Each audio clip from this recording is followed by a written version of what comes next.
welcome. We're so glad you're here with us today. We are going to be talking about venting versus complaining. This is Tara and Roxanne. We are here to help you calm your mind so you can enjoy your life. We also have a free gift for you.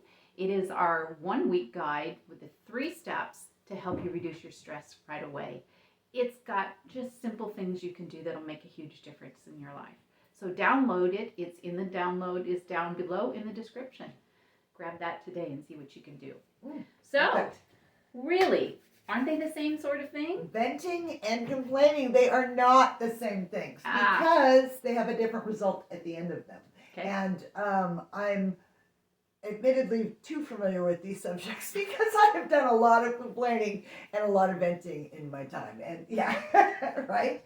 I think everyone has. I don't think there's anybody who can't relate to that. And so, but it's really good to make the distinction between the two because one of them is going to help you and guide you out of your stress, and one of them is just going to make it like a warm bath and make it more comfortable to be in your stress, which is going to make you uncomfortable. And we all know why stress is bad, so we're not going to dive in there. But there is a big difference. So let's look at them let's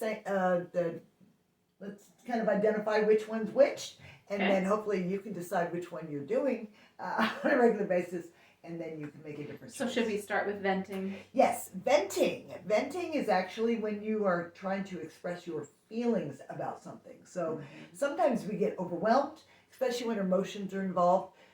We get angry or we get sad or frustrated, and it's hard to organize our thoughts. Yes. And when that happens and you mix emotions with an event that then triggers a belief and all of that, we tend to overreact or react inappropriately to what was called for in the situation because it's just a lot. Yes. So if there's somebody you trust and somebody you know, that it will hold that space for you, you can say, I really feel this way about this situation, or this happened again today at work, at home, in your relationship, whatever it may be.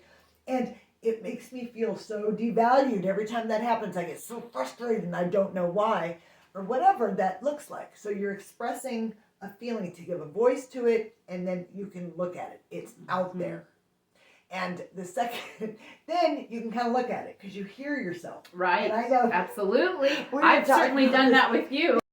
And then we're able to decipher whether it's us being petty or if it's something that really needs some action being taken on it. Because certain things you're going to find as you organize it, like something happens and you actually throw it out there, you're going to notice, okay, that's just me. That's me. I'm being a little petty, or I'm. Well, talking of petty, what is complaining? Let's draw them in. What is complaining? So complaining is totally opposite. So complaining serves no real value, and you're not explaining a feeling. Most importantly, that's a good difference right there. Usually, what you're doing is disparaging another human or a situation. You know, something, let me complain to you and tell you everything that this person does wrong. Right. And what value does that bring? Right. Nothing. And I also don't bring any sort of solution when I'm doing that, right? No, actually, usually when you complain, if you and I were to sit here and complain, I go, you know what happened on the way here? This and this, and you go, oh, I know, that happened to me. You know what else happened? Oh, and then I heard this story. And now, so now we have this whole, I've had hours-long conversations with people, especially when I was younger, about, we just go, I know. We just laid out all the problems of the world and how everybody else is wrong. No self-awareness in there whatsoever. Not even a little bit. In fact, and so then what happens is you're just making your stress worse. You think that by deflecting and making yourself either a victim because it's something that somebody did to you that you're complaining about, or simply by tearing others down, somehow it lifts you up a little bit. You're like, well, I stand taller now because I just cut them down to size. But I don't, because I don't like myself, because I was being mean-spirited and I was being not very kind at all. Yeah, it's totally mean-spirited. I mean, there's just there's no proposal for change. There's no anything in complaining. Plus, I drew a whole bunch, well, not a whole bunch, but I drew somebody else right into the whole drama and got you going, got you stirred with me, and it didn't do anything. The problem that we face with complaining is, and I know you guys have noticed this, and I'm sure you have too, is that people respond to it so well because Yes. they really respond to you well. And we're not singular creatures. We want that connection with another human, but we just got to be more selective. You know, you have your boundaries as far as relationships go, and you have your likes and dislikes, how you like your home, how you like to spend your time. You need to have a bar for your connections with other humans. Sure. Right? We have to have that bar because you can go into any crowded line with strangers or any crowded place and start complaining. They will jump in and complain with you. Right. We're Yeah. a herd. We're a pack of Right. people that'll join. But if you go in and go, you know, I feel, and somebody go, I feel that way too. But then if you say I feel again, they're probably going to go, you're a little bit of a feely person, and I'm not comfortable with my own feelings, and so I'm not. Sure. Yeah, maybe I don't complain with you so much anymore. Okay. So anyway, that was a little side thing, but you really have to see, am I just being mean? So here's the question: after venting and after complaining, ask yourself, what was my point in that? And after venting, if it's done about feelings and about just getting this Heavy load out, off or something. you're Sure. not handing it to another person and then going, great, I was in a bad place, I was having a bad time. Now I brought you in and we can wallow together. That is not the That is point. not it. That is complaining though.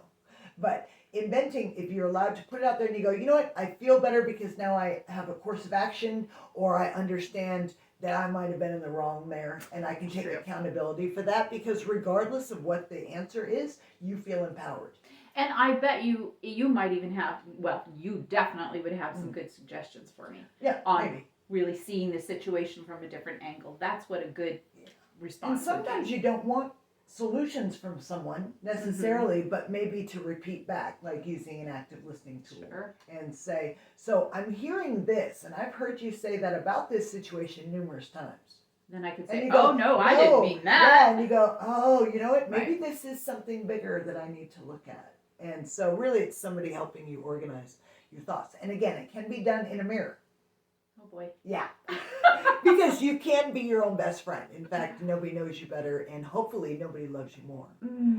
That's the goal anyway, Okay. isn't it? Sure it is. I agree with It's like, that. yeah, sure, whatever. No, I do agree with it. Yeah. But I am So- work in progress. So. Yes, aren't we all? Yes. That's life. We're growing and learning all the time. But at the end of your complaining or whatever, when you find out what was my point in sharing that, and if it was just to be mean and just to kind of, you know when you're being that way.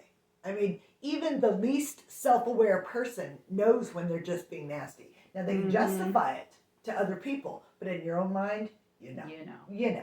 And we've all had those moments. So don't judge, just recognize and maybe not do that next time. And Use it as a learning, growing Yes. kind of the experience. more you get in the habit of looking at it after you had one of these conversations, the Yes. more you're going to begin to automatically ask yourself before you start the conversation. Thinking about it before Yeah. you open the mouth. What is my point here? If Okay. it's just to get into a bitch fest, maybe I don't want to do that. You know? Okay, I'm watching you now. Yeah. She's not gonna like what she sees. No, I'm just teasing. But we all have moments. We're human. So Okay, anyway, that's our recommendation. Tell us what you think about please. complaining versus venting. And if venting hasn't been super productive for you in the past, start with identifying how you feel before you say it. So I really need to talk to you about something. I got a call. I need to, and think, okay, I need to start this sentence with how do I feel? So how do I feel? Mm-hmm. And help. It's going to make it that much more productive. Absolutely. Yeah, so. And please don't forget that 1-week guide to Yes. reducing stress, the 3 steps. Get that. It's down there in that feed. It's just So- a simple PDF. Simple PDF. You can to download it and start it today for free. Okay, for free. You don't even need any tools. It's all just you powered. And thanks again for being here. Tara and Roxanne here to help you calm your mind so you can enjoy your life. Thank you. Be well.